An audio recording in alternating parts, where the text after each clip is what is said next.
नमस्कार सांग मैंने जय जगन्नाथ। आज ब्लॉग मु पुणी थे स्वागत करुच्ची आउ एक न्यू ब्लॉग अब फ्रेश वाला। आज ब्लॉग टी स्टार्ट होती राति वीडियो कहीं दिन में आज कर किसी सेमती ये नाला तेणु आज राति भाविले स्टार्ट करदेवी हो गला 9टा 10टा राति आमर ए रोषेईबास सब सरी जाइए खिया पिया आरंभ हो गला छुआ तर दी जन जाक बसिकी खाऊँ देदेकी पलि आसी आज आमर कौन आज बड़े गोटे बढ़िया स्पेशल आइटम यहाँ हूँ कौन ना चना मसला आलू पकईकी पूरा बढ़िया से कषाकषि करी मस्त करी गोटे चना आलू सोलार गोटे तरकारी से तो आमर जाइए गाँ को 3 दिन है आज आसिले आ गाँव सब कौन आनी देखु माने चाउल नथिला आमर किणिकी आनिकी 8-10 दिन माने मासे पाखापाखि आम किणिकी आनिकी खाऊलु आज नहीं पलि आसछन्ती गोटे अखा चाउल एटा देखो 50-60 किलो चाउल धरिकी पलि आसछन्ती एटा चाउल नथिला आउ अरुआ चाउल 5-6 किलो नहीं आसछन्ती आउ गोटे आम बाड़ी रे हेइथिला अमृतभंडा गोटे आनिछन्ती बड़टा जेहेतु बाबारे टेकी भी होनी देखंतु मो बाड़ी रे अमृतभंडा आइतिला केते बड़ एटा गोटे नहीं आसछन्ती गोटे आनिछन्ती गोटा को 3-4 वक्त हे जिवो देख बहुत बड़ आमर गछ अच्छी गाँव में से आ रोषे सब सरीगला रोषे कौन कर देखो बढ़िया आइटम टे बनई जह्नीटा जह्नी थिला 4-5टा खंडे ताको एमती माने छतु भाजिला परिका देखंतु केते सुंदर भाव में बनई देछि माने छतुटा जमती भाजंती पियाज देकी एते सुंदर देखा जाउची बढ़िया भी लगुच पुओ बड़ पुओ टे टेस्ट कला से खाया को मना करूला कहली टिके टिके जमती कहली ताको जस्ट एत खंडे देती आउटे दे है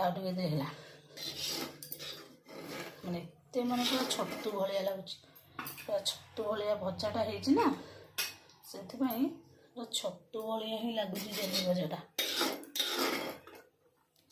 मु 5 माने 4टा खंडे जह्नी थिला ताको भाजीदेली सान बड़ बो केवल एत खंडे देती गला जह्नी जा छतु से माने टेस्ट भी माने बढ़िया पूरा मस्त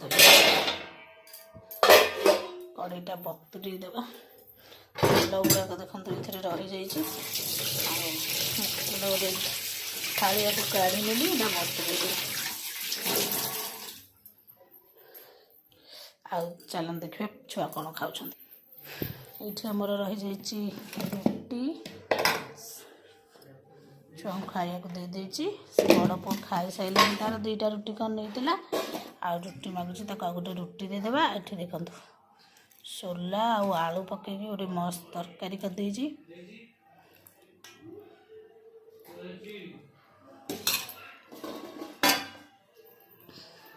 आउ रुटी आउ नेरे पुओ से तार खाई साइलानी रुटी 2टा आनी खाई साइलानी आ गोटे खाइब तू खंडे नबू रुटी आउ ये 2 जन जाओ बस खाऊनी तो तरकारी पाखक नौनु आणुची खा मु आणुची सोयाबीन खराब हो जाता आंबला हो जाता सोयाबीन तरकारी मुझे सकाଳେ रांधि आईना सोला आलू तरकारी टे रांधि कहीं जेहेतु तो बाबा नथिले तेणु पनीपरिया आमर किसी भी माने सब आज सरी जाइए किसी भी नाला से सोयाबीन तरकारी सकाଳେ करी ना सोला आलू तरकारी कर सोला आलू तरकारीटा केमती लगुच चना मसलाटा चना मसला कौन केवल सोलार सुखिला सुखिला होता आलू पड़ न था ना कि कितु मु आलू 2टा पकई देकी तो झुलझुलिया करदे रुटी खावाई लगुच केमती धन चाखिनु मुझे लगुच बढ़िया टेस्ट कर कहल केमती लगुच खंडे रुटी तुम धरिकी आऊँगी ଧନ ଆଉ ଖଣ୍ଡେ ରୁଟି ନେବେ। ନିଅ। ଓ ଲୁଣିଆ ହେଇଯିବ। ଟେଷ୍ଟ କଲୁ କେମିତି ଲାଗୁଛି ତରକାରୀ? ଜହ୍ନି ଭଜା ଖାଇବୁ? ଟିକେ ଟେଷ୍ଟ କର।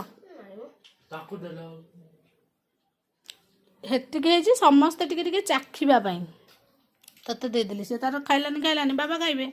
ମୁଁ ଟିକେ ଚାଖିବି ବାବା ଖାଇବେ। ତରକାରୀ ପୁରା ମସ୍ତ ନା? ହଉ ହଉ ଖାଇଦିଅ।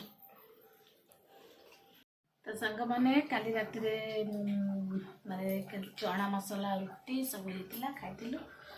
ଆଉ ଜହ୍ନି ଭାଜିଥିଲି। କାଲି ତ ହେଇଥିଲା ମଙ୍ଗଳବାର, ସେ ସାଧାରେ ସବୁ ରୋଷେଇ ହେଇଯାଇଥିଲା। ଆଜି କିନ୍ତୁ ଆମର ହେଇଯାଇଛି ଭାକୁର ମାଛର ଝୋଳ।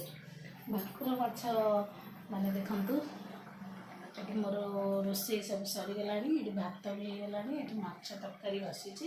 ଆଉ ପଖାଳ ଭାତକୁ ଛଣା ମାଛ ଆମେ ସମସ୍ତେ ସକାଳେ ଗୋଟେ ଟାଇମ୍ ଖାଇ ଦେଇଥିଲୁ।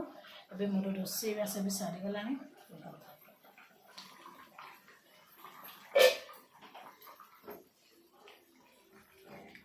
ଏଇଟା ହେଉଛି ଭାକୁର ମାଛ କି ନାହିଁ।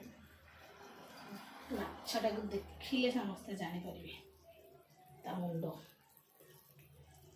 ବ୍ୟାକ୍ କ୍ୟାମେରା କରିକି ଦେଖାଉଛି। ଦେଖନ୍ତୁ ମାଛ ତରକାରୀ କେତେ ସୁନ୍ଦର ଦେଖାଯାଉଛି। ତା ମୁଣ୍ଡ ଦେଖନ୍ତୁ ଦୁଇଟା ଅଛି। ଏଇଟା ଗୋଟେ ଆଉ ଏଇଟା ଗୋଟେ ମାଛ ପୁରା ବଡ଼ ମାଛଟେ କିଣା ହେଇକି ଆସିଥିଲା। ପୁରା କିଲେ ପରେ ଥିଲା। 1300 ମାଛ ଥିଲା। ମାଛ ଝୋଳ ପୁରା ରେଡ଼ି। ଏଥିରେ ମୁଁ ଧନିଆ ପତ୍ର ଆଉ ଗରମ ମସଲା ସବୁ ପକାଇ ଦେଇଛି।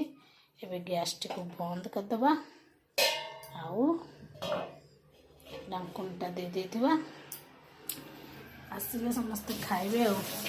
ମୁଁ ଚାଲିଲି ଲୁଗାପଟା ସବୁ ଭାଙ୍ଗିକି ସଜାଡ଼ିକି ଥୋଇବି, କାହିଁକିନା ଛାତରେ ଶୁଖେଇଥିଲି। ସବୁ ଶୁଖିଗଲାଣି। ଧରିକି ପଳେଇ ଆସିଛି, ଗଦେଇ ଦେଇଛି ଆଣିକି ଖଟ ଉପରେ। ତାକୁ ସବୁ ସଜାଡ଼ିକି ରଖିବି। ଚାଲିଲି।